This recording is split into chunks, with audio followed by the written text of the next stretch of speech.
Well, you have to reward them. Today we pay them. But in our assumption, in this reverse engineering experiment, we're going to reward people. We're not going to pay them. We're going to reward them. So let's take a look at how that works. The first thing we have to do is we have to design a way to reward people, a way that motivates people to do things without paying them. So, by the way, my organization is called Copiosis, in case you haven't noticed. So we have this idea called the Copiosis Reward, which I'll describe a little bit in more detail later. But first we have to kind of back into it. Remember, we're reverse engineering this idea.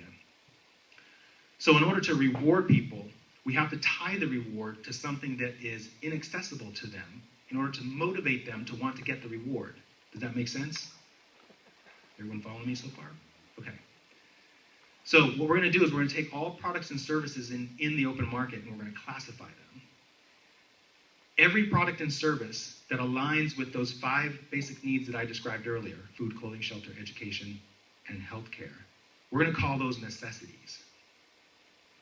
Every other product that does not fit into that category, we're going to call a luxury. Then we have this third category we call capital goods. Let's not talk about those right now, but just to define them, it's anything that doesn't fit into the previous 2 categories. We'll talk about that. I don't think we're going to talk about that today, but if you have questions, they're not important relative to this reverse engineering approach we're taking. So you have necessities and you have luxuries. Necessities are going to be provided to everyone at no cost to them. But the luxuries, we're going to use those to create this reward system. So we're going to take the reward system and we're going to apply a function to them. And the function is going to be like this. We're going to say that in order for you to consume the luxury goods and services, you're going to have to earn these rewards. So the reward unlocks access to the luxuries in this open market. We're also going to say that the reward can only be awarded to human beings. So an organization cannot obtain rewards. Nonprofit organizations cannot obtain rewards. The military cannot obtain reward. Okay, so in essence, what we've done is we've eliminated money at this point. So there's no money in our open market. It all thrives off this thing we're calling reward. The next thing we're going to do is we're going to say, once someone receives that reward cannot be taken from them for any reason unless the individual who owns that reward says, yes, you can take it from me. So there's no taxes, there's no fines, there's no fees, there's no interest payments, there's nothing like that can happen.